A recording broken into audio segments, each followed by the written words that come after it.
Hi friends, welcome to my channel. ఇప్పుడు నేను చదివి వినిపించబోయే చందమామ కథ పేరు రాతి కింద జల. పూర్వం కాశీ రాజ్యాన్ని బ్రహ్మదత్తుడు ఏలేటప్పుడు బోధిసత్వుడు శార్దవాహకుల వంశంలో పుట్టాడు. అతను పెరిగి పెద్దవాడై 500 బళ్లతో వర్తకం చేసేవాడు. ఒకసారి అతని బిడారు ఎడారి ప్రాంతం చేరింది. ఆ ఎడారి 60 యోజనాల నిడివి కలది. అందులోని ఇసుక చాలా సన్ననిది. గుప్పిట పట్టుకుంటే వేళ్ల సందుల నుంచి జారిపోతుంది. ఆ ప్రదేశం రాత్రిపూట చల్లగా ఉంటుంది. కానీ సూర్యోదయం అయినది మొదలు క్రమంగా వేడెక్కి భగభగ మండే కుంపటిలాగా అయిపోతుంది. పట్టపగలు ఆ ఎడారిలో నడవటం సాధ్యం కాదు. అందుచేత ప్రయాణికులు ఎడారి దాటేదాకా తమకు అవసరం అయిన బియ్యము, నూనె, వంట చెరకు, నీరు బళ్ళల్లో తీసుకొని రాత్రిపూటనే ప్రయాణం చేస్తారు. సముద్రం మీద ప్రయాణం చేసే నావికులలాగే ఈ ఎడారి ప్రయాణికులు నక్షత్రాల సహాయంతో తాము ఎటుపోతున్నది తెలుసుకుంటారు. తెల్లవార వస్తూ ఉండగా వాళ్ళు ప్రయాణం చాలించి బళ్లను వలయాకారంగా నిలబెట్టి మధ్యలో మండపంలాగా అమర్చి దానిమీద చాందినీ లాంటిది కట్టి పొద్దెక్కకుండానే వంట భోజనాలు ముగించి తిరిగి పొద్దువాలేదాకా నీడపట్టున విశ్రాంతి తీసుకుంటారు. బోధిసత్వుడు ఇలాగే ప్రయాణం చేస్తూ దాదాపు ఎడారి దాటాడు.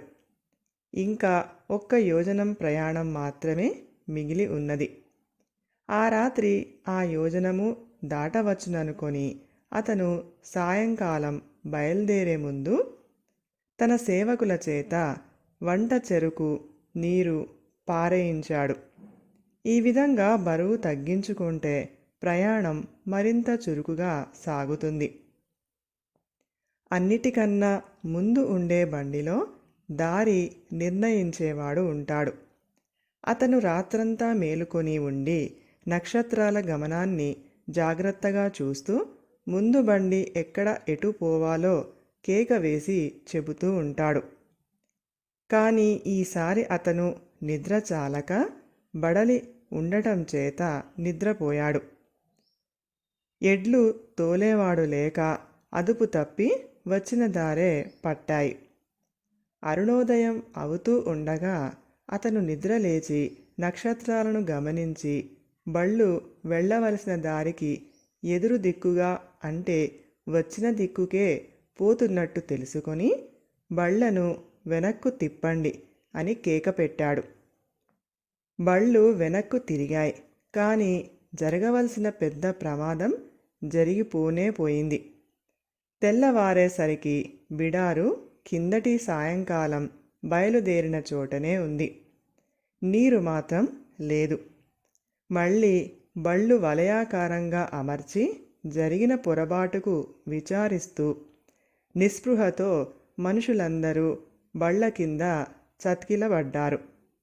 అందరిలాగా తాను కూడా అధైర్యపడితే అందరూ చచ్చిపోవటం తథ్యం.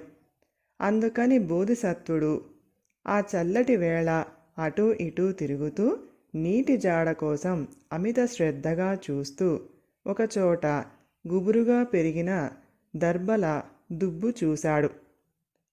కింద ఎక్కడో నీరు లేకపోతే అక్కడ ఆ దుబ్బు మొలవదు. బోధిసత్వుడు మనుషులను పంపి పలుగు తెప్పించి ఒక కుర్రవాడి చేత దుబ్బు ఉన్న ప్రదేశాన తవ్వించాడు. 60 మూరల లోతు తవ్వినాక పలుగుకు కంగుమని రాయి తగిలింది. అందరి ప్రాణాలు ఉసూరుమన్నాయి. కానీ బోధిసత్వుడికి మాత్రం రాతి కింద నీరు ఉండి తీరుతుందని గట్టి నమ్మకం. అతను గుంటలోకి దిగి రాతికి చెవి పెట్టి ఆలకించాడు. రాతికి దిగువగా ప్రవహిస్తున్న నీటి చప్పుడు వినిపిస్తుంది.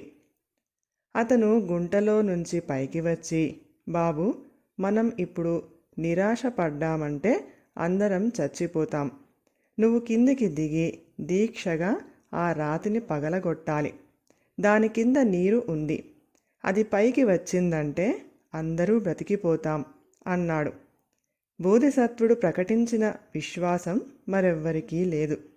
అయినా అతను చెప్పాడు కదా అని కుర్రవాడు గోతిలోకి దిగి ఇనుపగూటంతో శక్తి కొద్దీ రాతిని కొట్టాడు. చివరకు రాయి పగిలింది. దాని కింద అణిగి ఉన్న నీరు తాడి ప్రమాణం ఉవ్వెత్తుగా పైకి లేచింది. అందరికీ పోతున్న ప్రాణాలు తిరిగి వచ్చినట్లయింది. అందరూ దాహం తీర్చుకొని స్నానాలు చేశారు. మరీ పాతబడిన బండి చక్రాలు నరికి వంట చెరుకుగా ఉపయోగించి వంటలు చేసి భోజనాలు చేశారు. పశువులకు మేత, నీరు పెట్టి సాయంకాలం అయినదాకా విశ్రాంతి తీసుకొని రాత్రి కాగానే తిరిగి ప్రయాణమైపోతూ నీరు పడిన చోట ఒక ధ్వజస్తంభం నీరున్నట్టుగా గుర్తుగా పాతి తెల్లవారే లోపల ఎడారి దాటి గమ్యస్థానం చేరారు. వారి సరుకులు మూడింతల ధరకు అమ్ముడు అయ్యాయి. ఖర్చులు పోగా న్యాయమైన లాభం మిగిలింది. బోధిసత్వుడు కొన్నాళ్లకు తన స్వస్థానానికి తిరిగి వచ్చి వర్తకం మీద సంపాదించిన దానితో దాన ధర్మాలు చేస్తూ సుఖంగా జీవించాడు. కథ సమాప్తం. ఈ కథ కనుక మీకు నచ్చినట్లయితే ప్లీజ్ లైక్ చేయండి, షేర్ చేయండి. మరిన్ని మంచి మంచి కథల కోసం మా ఛానల్ని సబ్స్క్రైబ్ చేసుకోండి. Thank you.